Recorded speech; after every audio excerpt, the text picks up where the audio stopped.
Hello guys welcome to back call technology my guys आज मसँग रहेको छ तपाईको फोनमा यदि ब्लू स्क्रिन आएर बस्छ हैन जुन ब्लू स्क्रिनमा चाहिँ तपाईको धेरै कुराहरू इरर देखाउँछ जुन जेनरली एउटा ल्यापटपमा एउटा डेस्कटपमा आइराख्ने समस्या आजभोलिको कमन नै भइसकेको छ र पनि तपाईले त्यो समस्याहरू कसरी सल्भ गर्न सक्नुहुन्छ।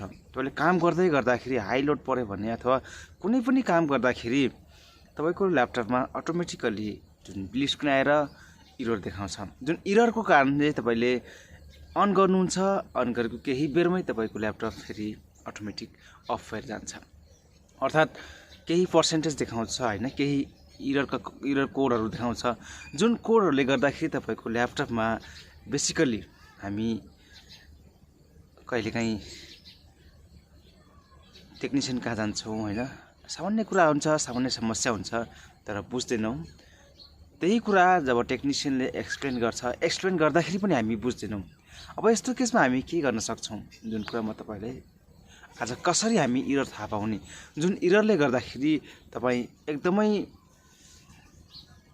यसको समस्या समाधान हामी कसरी सल्भ गर्न सक्छौँ भन्ने कुरा खोज्दा कहिलेकाहीँ अब तपाईको पसलहरू भन्दा टाढा हुनुहुन्छ भने, पसलहरूको एरिया भन्दा टाढा हुनुहुन्छ भने तपाईले त्यहाँ जानुभन्दा घरमै बसेर तपाईले सल्युसनहरू मजाले भेट्न सक्नुहुन्छ। सो अब त्यो सल्युसन के होला, कसरी त्यसको सल्युसन हामी कहाँबाट भेट्न सक्छौँ, के गर्न सक्छौँ भन्ने कुरा म तपाईलाई देखाउनेछु। जब तपाईको ल्यापटपमा ब्लू स्क्रिन आएर बस्छ, अब ब्लू स्क्रिन आउनुको एउटा कारण चाहिँ के हुन्छ भने बेसिकल्ली सानो कोड हुन्छ। जुन कोड म तपाईलाई देखाउँछु, जुन कोडमा तपाईले त्यही कोड गुगलमा सर्च गर्न सक्नुहुन्छ। अर्थात जेनरली टेक्निशियनले थाहा पाउँछ कि यो कोडले गर्दाखेरि अर्थात यस्ता खाले इरर आएर यो लेखेर आउँदाखेरि यो समस्या हो भनेर उसलाई थाहा हुन्छ। तर तपाईहरुले थाहा हुँदैन कि कुन कोडले र कुन मेसेजले गर्दा केमा समस्या आइरहेको छ। सामान्य रूपमा म तपाईलाई भनिहाल्छु, एउटा र्यामले गर्दाखेरि तपाईको ल्यापटपमा इरर आउँछ, कुनै रेजिस्ट्रेसनले गर्दाखेरि तपाईको समस्या आइरहेको हुन्छ। अब कुनै पनि ड्राइभर तपाईको प्रोपरली वर्कमा छैन भने, जस्तै तपाईको अडियो ड्राइभर राख्नु भएको छ, तपाईको अडियो आइसीमा समस्या आइसक्यो भने तपाईको ल्यापटपमा अडियो ड्राइभर लिइसकेको छ, अर्थात तपाईले अडियो ड्राइभर हाल्दै गर्दाखेरि तपाईको ल्यापटपमा इरर आयो। अर्थात तपाईको ल्यापटपमा एउटा ग्राफिक ड्राइभर हाल्दाखेरि तपाईको ग्राफिक इरर छ भने ग्राफिक ड्राइभर गर्दाखेरि तपाईको ल्यापटप अटोमेटिकली इरर भएर जान्छ। अब यस्ता खाले इरर किन आउँछ भने तपाईको ल्यापटपले सपोर्ट गर्न सकेन, अर्थात प्रोपरली वर्क गर्न सकेको छैन, अर्थात त्यो ड्राइभर त्यो सपोर्ट गरेन अथवा तपाईको ड्राइभर नै त्यहाँ काम गर्न सकेन, किनभने तपाईको त्यो जुन चिप्स छ, ग्राफिक चिप्स छ, त्यो ग्राफिक चिप्सले काम गरेन, र्यामले काम गरेन र पनि त्यस्तै म्यासेज आउँछ भने, ग्राफिक आइसीले काम गर्ने त्यस्तै मेसेज आउँछ भने। अर्को कुरा, अब एउटा ल्यापटपमा विन्डोज चल्नको लागि, प्रोपर विन्डोज चल्नको लागि हार्ड डिस्क वर्क हुनुपर्छ। जब तपाईको हार्ड डिस्कमा समस्या छ भने, हार्ड डिस्कले काम गरेको छैन भने तपाईको ल्यापटपमा अटोमेटिकली समस्या आइहाल्छ। अब किन आउँछ भने जब तपाईँ ल्यापटप कहिलेकाहीँ बोक्दै गर्दाखेरि, अब हामी ल्यापटप भनेको क्यारी अन बोक्ने चिज हो। सो कहिलेकाहीँ हामी ल्यापटप लिएर बाहिर निस्किन्छौँ। जब ल्यापटप लिएर हामी कुनै पनि ठाउँमा जान्छौँ, कहीँ ठोकिन्छ, कुनै ठाउँमा तपाईको राख्दै गर्दाखेरि त्यहाँ कुनै कारणवश ठोकिन गयो भने पनि त्यहाँ हार्ड डिस्कमा समस्या आइदिन्छ। र यसरी हार्ड डिस्कमा समस्या आउनु भनेको एउटा ल्यापटपमा विन्डोज चल्ने भनेकै हार्ड डिस्कमा हो। सो अब हार्ड डिस्क नै समस्या आइसक्यो भने तपाईको विन्डोज बस्ने कुरा हुँदैन, विन्डोज प्रोपरली काम गर्ने कुरा हुँदैन। त्यसकारण तपाईको हार्ड डिस्कमा विन्डोज हाल्ने बित्तिकै केही समयपछि तपाईको ल्यापटपमा जुन ब्लू स्क्रिनको इरर छ त्यो इरर आइसकेको हुन्छ। अब ब्लू स्क्रिनको इरर तपाईले सल्भ कसरी गर्न सक्नुहुन्छ? अब ब्लू स्क्रिनको इरर तपाई नर्मल्ली विन्डोज फिर्सकेपछि सल्भ पनि हुनसक्छ, नहुन पनि सक्छ। अब यस्तो केसमा सल्भ भएन भने तपाई लास्ट अप्सन भनेको हार्ड डिस्क फेर्नु बाहेक उपाय त हुँदैन। तर हामी त्यसमा कुन इरर छ, कुन कोड इररको समस्या आइरहेको छ, त्यो कोड इरर हामीले रिड गरिसकेपछि त्यसलाई मजाले हामी सल्भ गर्न सक्छौँ। अब सल्भ कसरी गर्ने, जुन कोड आइसकेको छ त्यो कोडलाई हामीले गुगलमा टाइप गर्ने, त्यो गुगलमा टाइप के गर्नुपर्छ, कहाँको मेसेज टाइप गर्नुपर्छ तपाईलाई म यहाँ देखाउने छु। अब त्यो मेसेजलाई हामीले बुझ्न सक्छौँ कि यो मेसेज के को मेसेज हो र कहाँबाट त्यो मेसेजको इरर आइसकेको छ भन्ने कुरा थाहा पाइसकेपछि हामी एउटा ल्यापटपलाई, एउटा डेस्कटपलाई हामी घरमै बनाउन सक्छौँ।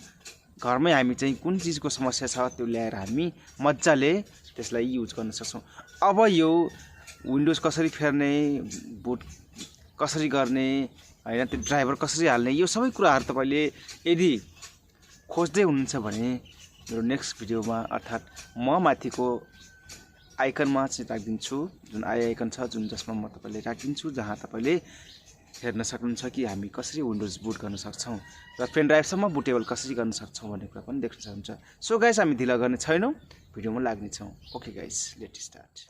अब यहाँ देख्नुहुन्छ तपाईको ल्यापटपमा यदि यस्तो गरेर आएको छ भने तपाईले इजिली यहाँ बुझ्न सक्नुहुन्छ कि मेरो ल्यापटपमा के समस्या रहेको छ। यहाँ देख्नुहुन्छ ड्राइभर अलरेडी लेखेको छ। सो तपाईले यस्तो केसमा यदि ड्राइभर लेखेको छ भने तपाईको ल्यापटपमा ड्राइभर इस्यु आउँदैछ।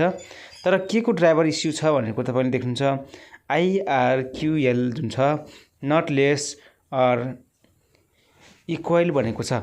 अब यो भनेको तपाईको ल्यापटपमा चाहिँ इक्वल ड्राइभर छैन अथवा भनेको जस्तो तपाईको ड्राइभर जुन कम्प्लिट वर्किङमा छैन भन्ने कुरा तपाईले यहाँ बुझ्नुहुन्छ।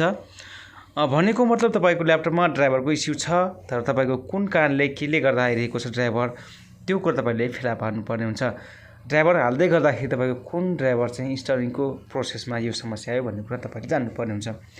र अर्को कुरा के छ भने यो नआएर तपाईको ल्यापटपमा यो माथिको मेसेज नआएर तपाईको ल्यापटपमा डाइरेक्टली तलको जुन टेक्निकल इन्फर्मेसन भनेको छ, जुन इन्फर्मेसनको ठ्याक्कै तल तपाईँ देख्नुहुन्छ स्टप भनेको छ, त्यसको छेउमा देख्नुहुन्छ 00 जुन कोड देख्नुहुन्छ नि, त्यही कोड थ्रु नै तपाईले यसको इस्यु फेला पार्न सक्नुहुन्छ, जुन कोड तपाईले गुगलमा टाइप गर्नुहोला। र अहिलेको ल्यापटपहरुमा नर्मली तपाईको देख्नुहुन्छ your PC run into problem भनिरहेको हुन्छ।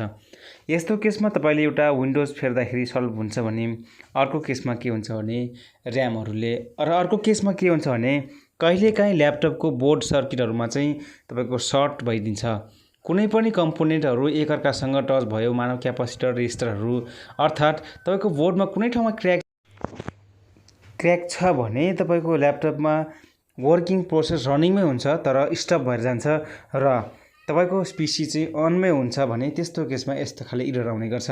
अब यो एरर किन आउँछ भने तपाईको मानव एउटा हार्ड डिस्क डिस्कनेक्ट भयो, विन्डो चल्दै गर्दाखेरि तपाईले अटोमेटिकली तपाईले हार्ड डिस्क झिक्नु भयो अथवा कुनै पनि कम्पोनेन्ट डिस्कनेक्ट भएर गयो भने यस्ता खाले मेसेज आउने गर्छ। सो तपाईले कीवर्ड देख्नुहुन्छ जहाँ सर्च गर्न सक्नुहुन्छ, जुन तपाईले यही कीवर्डलाई तपाईको कीवर्ड स्क्यानर जुन एप्लिकेसन हुन्छ, जुन एप्लिकेसनले यसलाई सर्च गर्नुहोला र तपाईको फोनमा अटोमेटिक गुगलमा चाहिँ तपाईको ओपन गर्न भन्छ, गुगलमा जानुहोला र यहाँ पीसीले अटोमेटिक देखाउँछ कि यो समस्या यसमा रनिङ छ, यो समस्या सल्भ गर्नु। ओके गाइस, तपाईको ल्यापटपमा यदि your PC run into problem छ भने तपाईले मजाले बुझ्न सक्नुहुन्छ कि यस्ता खाले मेसेजले तपाईको ल्यापटपमा बेसिकली हार्ड डिस्ककै समस्याले गर्दा आउने गर्छ। अब तपाईलाई रिक्वेस्ट गर्छु, यदि तपाईको ल्यापटपमा यस्ता खाले मेसेज आउँछ भने तपाई डाइरेक्टली हार्ड डिस्कलाई चेन्ज गर्नुहोला अथवा एकचोटी विन्डोज फेरेर चेक गर्नुहोला र तपाईको विन्डोज चेन्ज गर्दाखेरि समस्या समाधान भयो भने ओके भने तपाईको ल्यापटपको हार्ड डिस्क फेर्नुहोला। सो गाइज, तपाईले भिडियो हेर्दा कस्तो लाग्छ कृपया कमेन्ट गर्नुहोला र मन पर्छ भने कृपया अझै साथीहरुलाई शेयर गर्नुहोला ताकि मैले राखेका यस्ता टेक्निकल भिडियोहरु तपाईको माझमा पुग्न सकेको होस्। Okay guys, thank you for watching my video.